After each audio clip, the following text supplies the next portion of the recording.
there's something or someone else wants to do it. I don't mind taking notes while I read.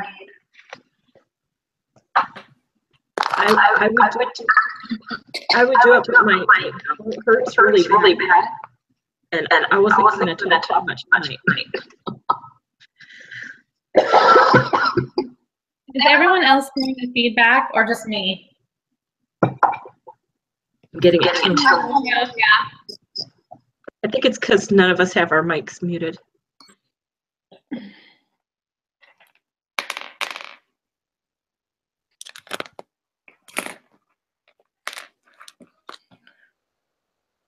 Okay, so are we recording? Oh, okay. So let's all introduce ourselves. I'm Darcy Bear. I'm Maddie Darnell. I'm Chris Contini. Andrea Muse. Danae Castillo. Okay, so how did you guys feel about the videos and the readings this week? I really liked the videos. Yeah, I just feel like the more I read, the more I feel like there's just nothing that we can do. I mean, the book, he gives so much good information, but I want him to tell me, like, this is what you need to do. Yeah. You know, but he gives us all these things that are like stacked. The cards are stacked against you. Maybe we'll get there, but I just feel like we're getting into this deeper and deeper hole, and it's. I feel like it's hard to know, it's a little bit where to even begin, because there's so much. You're just kind of overwhelmed by, like, I don't know. You're like, how do I even make? You know, they always say, "Oh, one person can make an imprint in the world," but when you see the process of things and how laws become laws and how it goes through all of this process and all the things that have to occur, you kind of wonder, like, oh man, do I even have a say or make a footprint on anything, impact? right. That, not the last video. I really, really loved that last video. I felt so bad for that freaking guy where he's sitting there arguing and everybody's like, no, they're right, the government, blah, blah, blah. But I liked the, it was a minute and a half, and it was that man who was talking, and he was like, if religion goes away, then you can't hire enough police to control what happened. I loved that, and I was like, that's so true. Yeah, it's true, because he said that when, I can't remember his exact words, but he's basically said when we have religion, everyone kind of polices themselves, like they have something to believe in. They want to obey the laws of the land, basically. Because they want to respond to God. And they think they are responsible to him. But when it goes away, who are you responsible to other than yourself? Right. So the first question in our actual discussion is, how do we achieve fairness for all?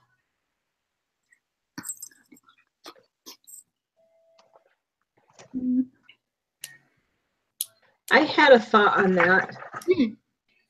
On page, so sorry. Where is it? Page 118.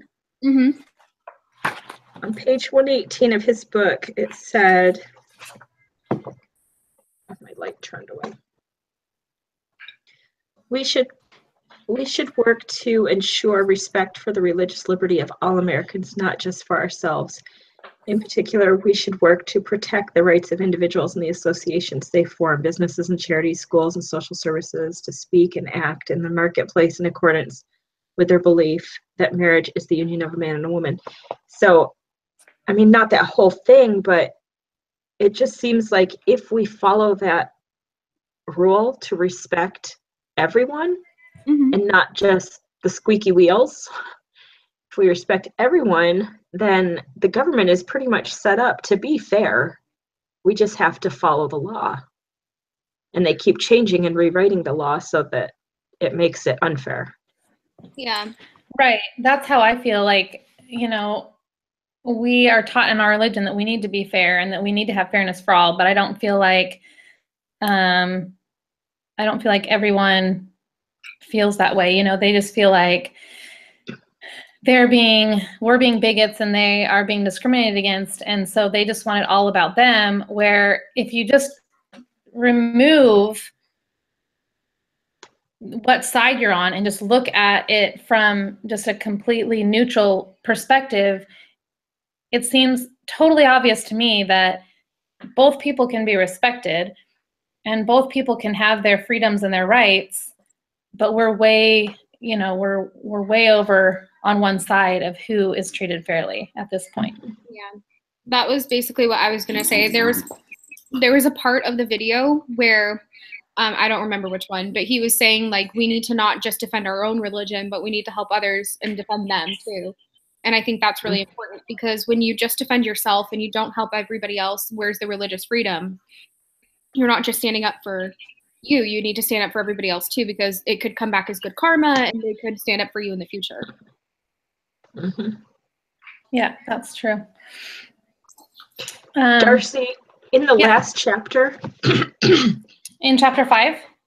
In chapter 9, in the last chapter, it's called The Long View. I just was looking ahead just to see if there was some hope on the horizon for you.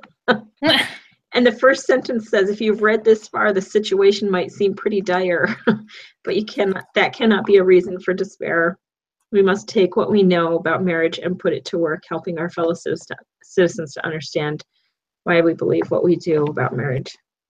So I think that gives me hope that the last chapter is going to give us some insight into the next step going forward. Yeah, or else it'll just talk about hope. Like, yeah. I see lots of things. Another glimmer of hope, signs of hope. At least it's about hope. So yeah. That's good. So the next question says, how do we address third-party lawsuits?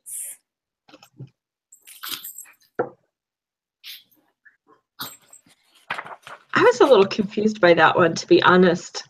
Yeah. I actually read this chapter twice trying to figure out the answers to these, and all I can think of in terms of, it says third part. I'm assuming they mean third party. Yeah, I think they mean third party. That's how I read it, third party lawsuits. Yeah. Because the government, the cases that we read about in chapter 4, the government brought a lawsuit before the third party lawsuit was brought, which is so weird to me. But on page 105, it says, as the law puts it, that the burden imposed on those beliefs is the least restrictive means of advancing a compelling government interest. Okay, and he kept talking about government interest and how the government should only get involved in these types of lawsuits if there is a compelling government interest. And none of these lawsuits seems like there's some compelling government interest. Like, I don't know why these lawsuits are even being able to happen. I feel like it's kind of like the times of the Nephites where the law gets corrupt. Yeah, and people are just able to kind of sue for whatever they want. Is it kind of like in regards to, I can't remember if it was this class or the other one, like the Baronel. Did anybody watch that video? Was that this class? Okay. Yeah. Yeah, is it kind of like how that couple was able to sue her for not wanting? Yes. Okay, all right. Now I'm on the same page. Okay.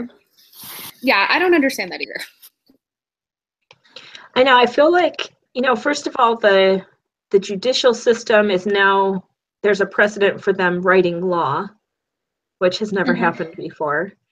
And I feel like our legislatures are,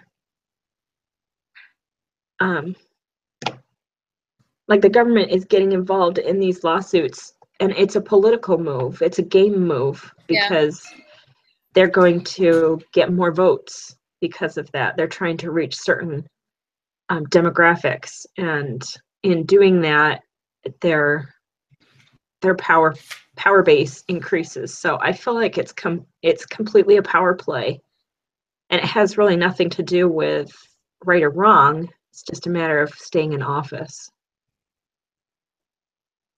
Which is another reason why I think we need to be more vocal, because I think that we tend to be like, you know what, I'm just not even gonna justify that with an answer kind of thing, you know? Yeah. And we just live and let live, and we let them go their way, and we kind of mind our own business. But if we don't, as the majority, if we don't speak up, then the minority is going to get their way every time. I just Googled, like, what is a third-party lawsuit? I did And too. it gives, oh, did you? Okay, so Yeah. my computer brought up like a workers' compensation as the example, but it says when someone comes to us with a workers' compensation issue, one of the things we look for is a responsible third party to bring a lawsuit against or sue. Compensation doesn't pay for, like pain and suffering. Someone who is not your employer in this situation is called a third party. So suing the employer would, like, for lost wages and stuff, but then they try to look for another party to sue to bring. I'm wondering if it has to do so with that you like make more money. in the Baronell situation, Mhm. they sued her professionally, but they also attacked her personally. So they were Yes, trying to go after her personally and her finances. So they were going to completely and utterly destroy her in every financial way possible. I think an Yeah, example. that's what I think. Sorry, go ahead. Yeah, you're fine. I think an example of third party is, I remember like, I don't remember, it was like months ago maybe. There was this, I just saw an article online about some girl who had this terrible professor at BYU Idaho, and like she was trying to sue him after he had already passed away of like sexual assault or something. And so instead of like trying to sue the family, she went and tried to sue BYU Idaho. So that's kind of like a third party, because he worked for BYU Idaho, but instead of suing him directly, she was not going to get any money suing him because he had passed away and his widowed wife had no money. So she wanted to sue the school to receive. Anyway, I don't even know how it was resolved. I don't think she had a lot of hard mental issues, so I'm not sure if it was a for real story or not. But anyway, that's just kind of an example of a third party that just came to my mind, and I was like, oh, that makes more sense if you see it in that way. I think kind of going more for the money, go after the money, where you can get the most money. Yeah. Third. Yeah, but I also agree with you, Christine. I think that they are talking about how they sued her business, but then they also sued her personally and everything. Yeah. Yeah, she's the one that did them wrong. So you could see them suing her, but then to sue her, yeah, I mean, It would on be her every business, level. though. The business, yeah. Yeah, they sued her business, but they also like attacked with social media. So like they went to newscasters and they talked to reporters, and like so they didn't just stop at suing; they went further and to attack like her Right. self. Right. Yeah, but they brought a personal lawsuit against her too, which it would be third party, I think, in this case. And yeah, how it doesn't seem like it would be doesn't seem like they should be able to do that. Yeah. Right. Yeah, you would think so. And they brought up other instances where this happened in Indiana. In the last video, they were talking about in Indiana how basically the justice of the peace or whoever it was could refuse to marry the same-sex couple, or that not even just the justice of the peace, like the florist or whatever, and that that Indiana just ruled that they could sue them. I think it's state specific, or maybe it was that they couldn't sue them. I'm pretty sure it was that they could, and that's what they were arguing about. That's what that whole video was about, was that law. Yeah, and our book talks about the Indiana law too. About how the government, it was going to be one way, and then all the LGBT community and sports teams and everything. I think that was the state where even sports teams and things, Apple jumped in and got the law changed. Crazy what they can do. What is the legal precedent for these lawsuits? I think they're saying that they're protecting their right for like not freedom of speech, but freedom of religion for the side that's stating that they want to decline it. So that's what they're saying. That's what his argument was, that it's freedom of religion because this is what they believe, this is what they should be able to practice, and it shouldn't harm anybody in the fact that this is their belief system. So I think that was right. But I thought legal precedent meant like what is the precedence for like to me you have to have one case that has a ruling and that sets a precedent. Mm-hmm. Yeah, and that's what it is. So I think that the legal precedent is that you're gonna either have to choose to service LGBT or you're going to lose your lawsuit. Like the precedent is that business owner loses. I think the precedent goes back to Obergefell. Because when you trace everything back to, I mean, that's really when it started. It goes. When the Supreme Court says that a marriage can be between any people that love each other. I cannot hear myself. I'm so stuffy. Sorry. But I think that's the precedent right there, that the Supreme Court has already ruled that these people need to be seen as being legally married, and so we can't refuse them a service that we give to other legally married people.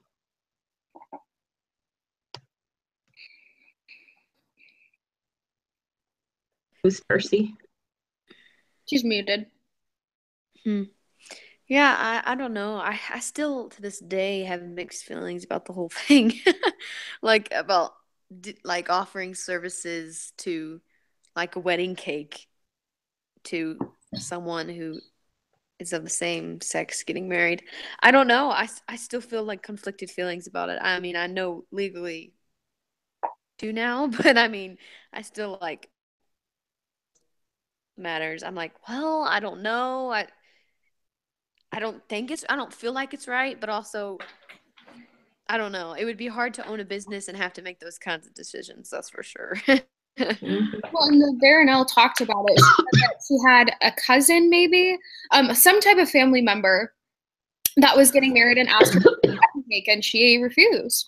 And she said, you know my belief system. Please don't make this harder on me. This is not something I can do for you. And so I think that it's not necessarily to me easy, but they do it because it's important. And the strange thing to me is that there are other businesses that are totally willing. Yeah, for free. They said that there were multiple that did it. They offered for free. But then they want to sue the one place. It's almost like they go out and they hunt for the one place that's going to say no, and then they're like, oh, the one list of things that the people sued for.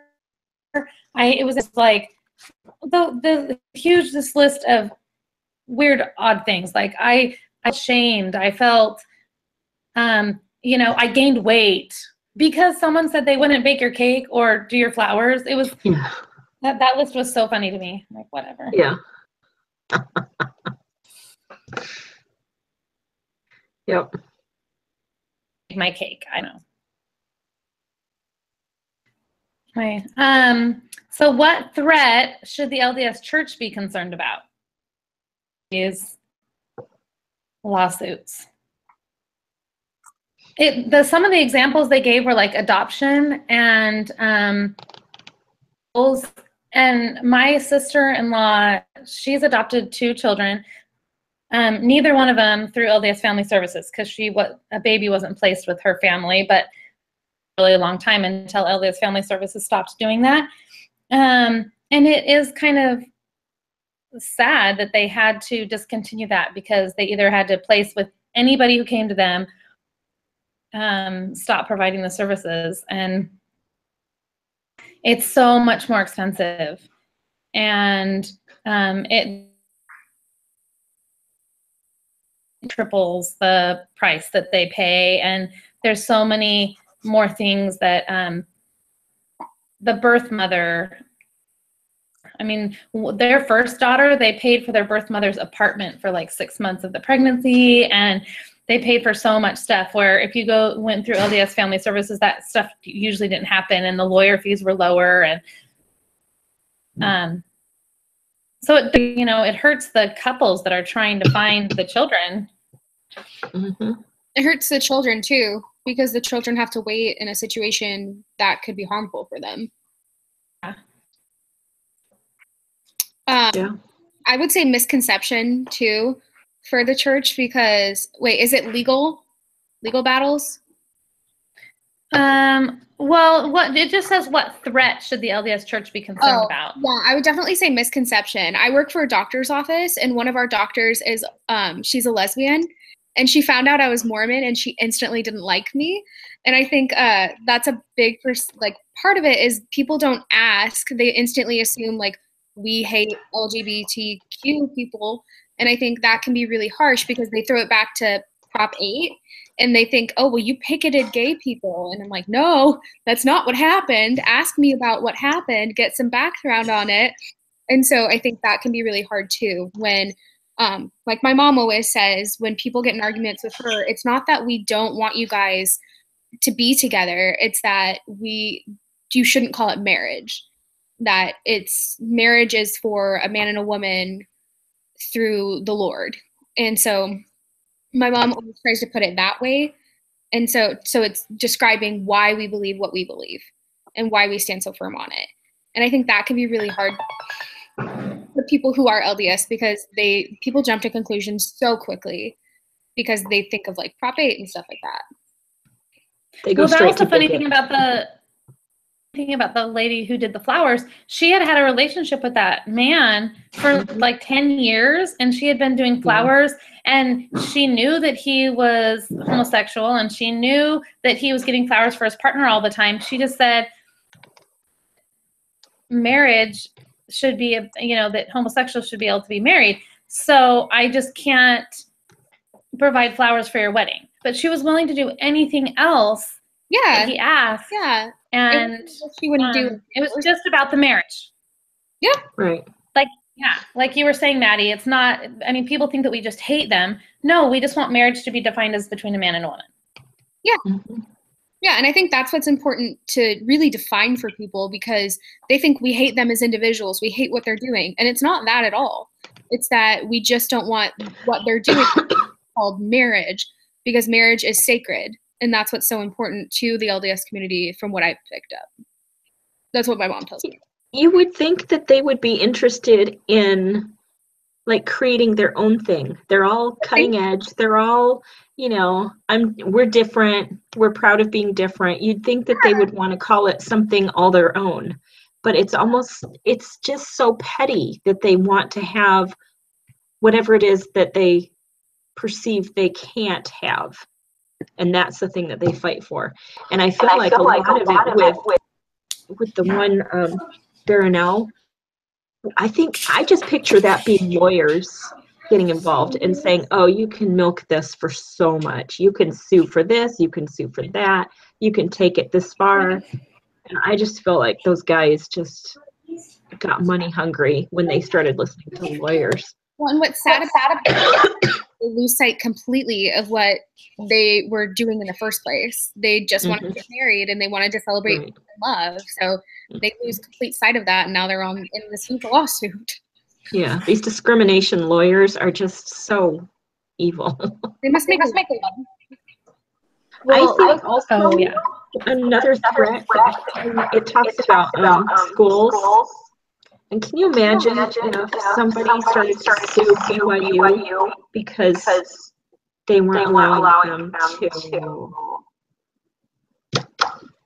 dress like a guy to dress like a girl on campus to express his feminine self, or a boy and a girl to go together on campus, not married, because that's their sexual freedom. So I think there's a lot of danger that way. Getting a lot of feedback.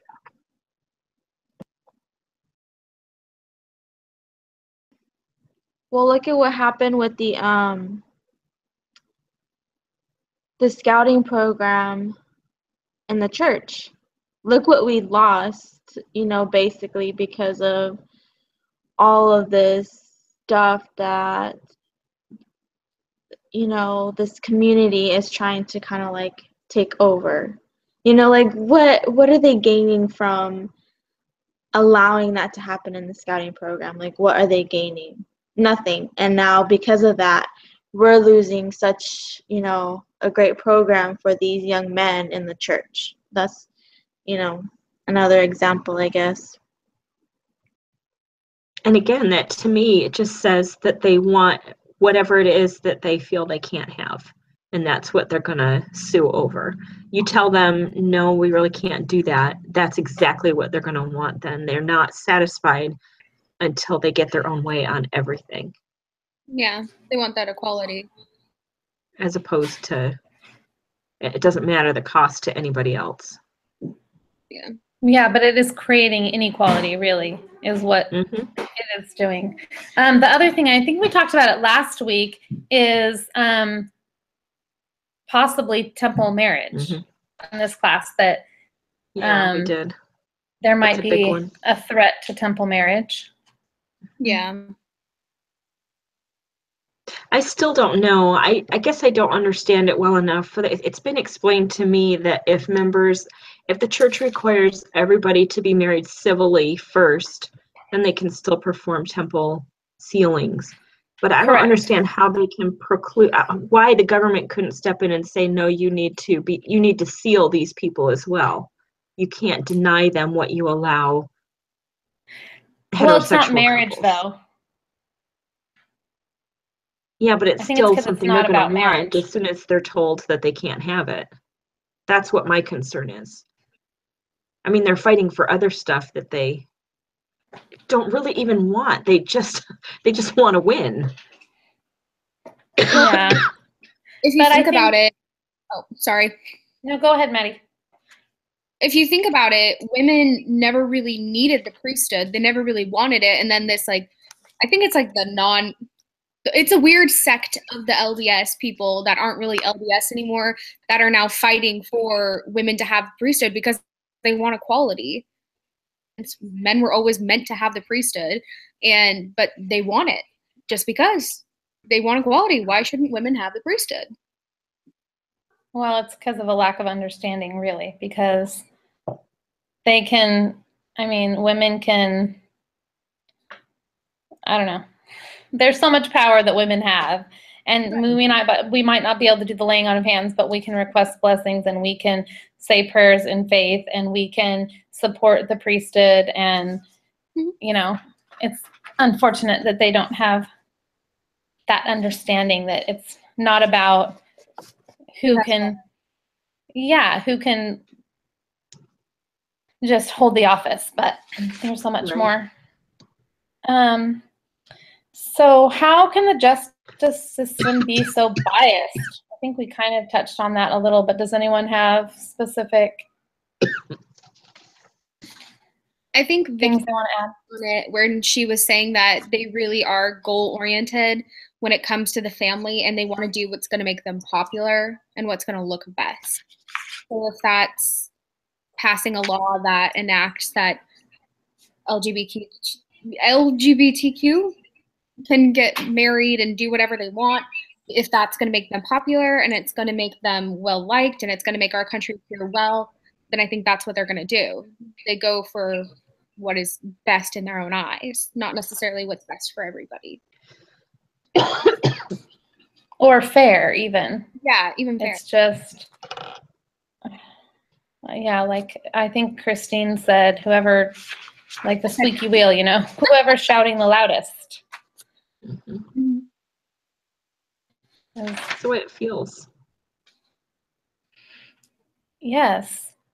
But it's interesting when you read, like, who was it wasn't L. Tom Perry. Who did the video this week that we just watched? The apostle. No, it was someone. He was in part of one of them. they never like yell, they never get heated, they never, there's never this, you know, they're always just like loving, and they just talk and they're loving. And you look at the difference in how the approach, just like the book that we read last week, how, you know, the women got up and yelled and he just got up and kind of bore a testimony. But I feel like it maybe isn't about, we don't have to make it about yelling louder than the other side. We need to go in with the approach of love.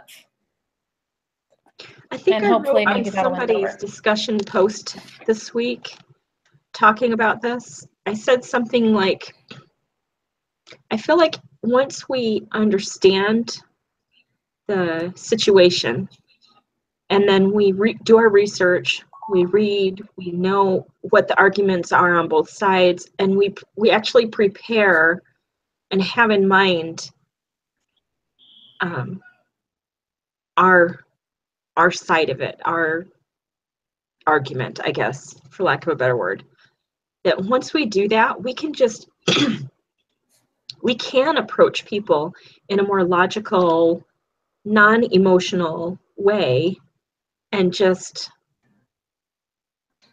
you know, like express our view and recognize the opposing view and just say why we believe something. But when we have that logical progression in our conversation and when there's a basis for it, that's the problem. We keep hearing it over and over again. The reason why they get so angry is because they have run out of platform. Like there's nothing left for them to stand on.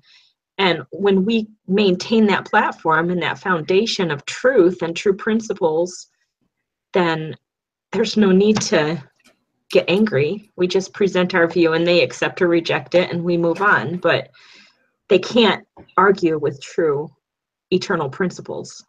And I think that's something that the apostles know and understand pretty well.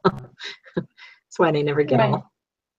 I mean, they get passionate, but they don't get angry. That's so true. Any other thoughts about this week's readings? Or he's all, hello, I want to be part of this.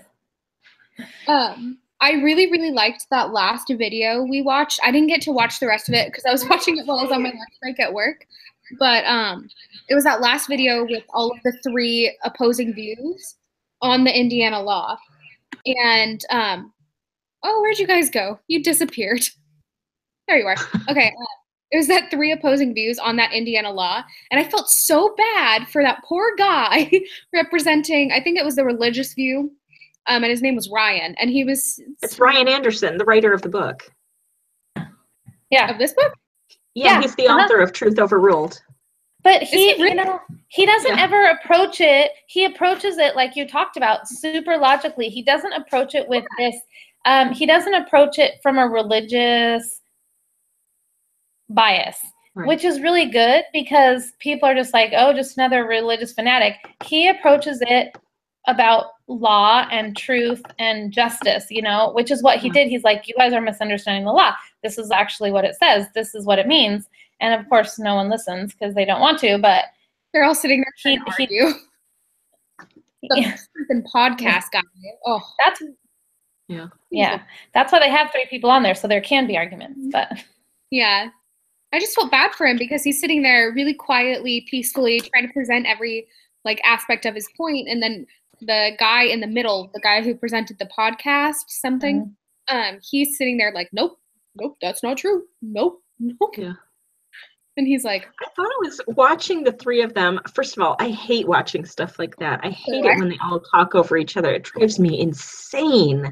I can't stand that kind of disrespect. But I know they're on a limited time frame and they all want to get their view out there. But I felt like the guy in the middle probably won that debate because not only did he say what is popular right now, but like the expressions on his face, the way that he presented himself really made Ryan, if you don't know Ryan, if you haven't read his book, if you don't know his viewpoints, I thought it was a pretty bad interview for him. And I think it made I think the guy in the middle really tried to make Ryan look like a bigot and like a hater, and you're so stupid for believing that. Yeah. And I think that anybody just off the street watching that might feel like that guy in the middle won that debate. Yeah, as I said, I only watched half of it. I just felt bad when he was like, this is comparing it to racism, guys thinking that Black people shouldn't sit in like I don't think he said the front of the bus, but to some extent, like something like that. And I was like, what? Yeah. Very dramatic. Yeah. If they run out of leverage, they always go back to race. Yeah, it was a hard video to watch. I felt like, it gives you a headache. I like watching that kind of thing. Mm-hmm. Yeah, and he pulled the race card, the woman card, every card. Yeah, every card except for what it was about, really, which is just doesn't want to do a wedding. Mm-hmm. So, and why are my freedoms less important than your freedoms? Yeah. And if you make enough huffy faces and interrupt enough so that people can't share their entire viewpoint or the entire logical point that they're trying to make, then there's no way they can win. And I just feel like those are it's a waste of time. They're unfair. I would rather listen to individuals. I would go and listen to that guy in the middle just to show him respect for and know what he really stands for and listen to his side of the argument. But when they all yell over each other like that, nobody gets anything out of that. I really liked the first video that talked about religious freedom. I thought that was really interesting. And I think that about the founding fathers? Yeah, That was a long video. Yeah, and I think it's interesting that the church puts like such an importance, and they even have like on LDS.org a little section about why it's important that we have religious freedom and why we as Latter-day Saints like need to stand up for religious freedom. And so I think this class really opens your eyes to see that it is important, because I think sometimes you're like, what do you mean? Of course we're allowed to practice our religion, but as you see these examples, you're like, no wonder the church is so adamant about this, and they talk about it. Down H. Oaks, I swear he talks about it every time he gets on the podium. Like, he talks about it all the time, and I'm like, that's because he gets it. He's into law and science and all of these more logical things that are happening on in the world, and I thought that was really interesting. Well, and for people who aren't in a class like this, I mean, it's way more fun to watch a sitcom than it is to watch debates like that on the news. Who would want to spend the time to actually listen to all the horrible things that are going on and the way the laws are being abused and misinterpreted, when they could, and relax and enjoy their evening after a long day of work. So I feel like there's a lot of people that are just in the dark about all of this, just don't even realize what's going on. I mean, that's where I struggle. How do you, without sounding like a religious fanatic, how do you educate others or an extremist of some sort? How do you let people know, inform them that this is what's going on? You could, every conversation could come back to that, and you could be like, well, Obergefell this, or Ryan Anderson said that, and and they're going to be like, oh my gosh, you're so boring.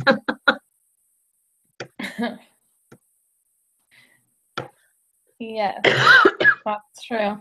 But just even the little posts we've been doing on Facebook, I get a lot of replies back to those.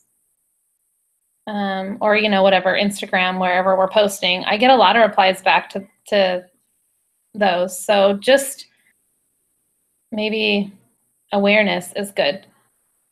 I get a lot of replies back from my gay nephew. And he's always so hurt. Oh. It doesn't, that's just his. Understand the differing opinions, though. He does. He always says, I respect what you say, but really hurts me that you think that I shouldn't have the right to get married, or, if I were to have children someday, that you guys wouldn't, whatever. I just am like, Well, all you totally can misinterpreting. ask for, I believe, is respect. Like, you can't ask someone to believe what you believe. That's never going to Yeah. work. All you can ask is Yeah. that they respect your opinion and that you respect theirs. Mm-hmm.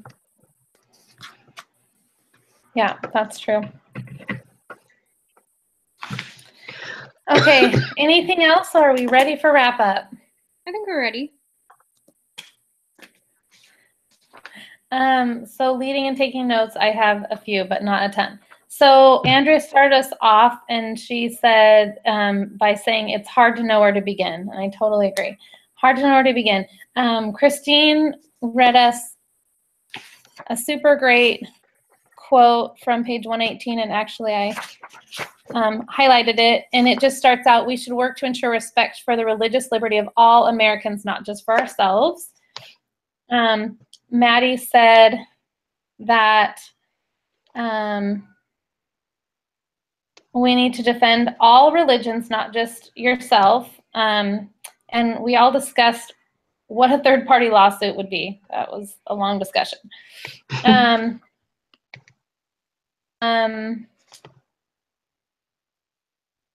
We talked about misconception and how people instantly assume we hate LGBTQ people. Addie talked about her work that is lesbian, and as soon as she found out she was Mormon, she kind of instantly didn't like her. When we talked about the threats to the LDS Church, we brought up to church schools, the scouting program in the church, temple marriage, and then we also talked about how people do, when about the justice system, Maddie said that she thinks they do what's popular and looks best instead of what's necessarily part of the law. And Christine said, once we understand both sides and we prepare our argument, we can approach people in a more logical, non-emotional way. And then Andrea brought up a couple of the videos that we really liked, especially the in the end, the one about the founding fathers and how they set up the Constitution, and how the church always goes back to talk about the founding fathers and how important they are to our religion. That's it. Good job. Good job. So awesome. Well, Great. Thanks for another great week. Yeah. So next week, And we next- have a meeting. Right. So should we plan ahead for the next one, or should we just text after Thanksgiving? I think it's always good to plan ahead. Yes. I can lead the next one. And I don't mind sending out the reminder. I can take notes again if no one's gonna do that. Was that Andrea? I can Yes. start it. Renee, that was you. It said startup, right? Yeah. Okay. And Maddie said she would lead.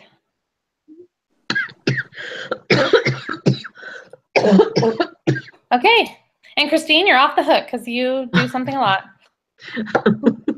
I talk a lot, that's all. Okay, well, thanks so much for all everybody. your input. Have a good Thanks, guys. Thanksgiving. See ya. Thanks, you too. Bye.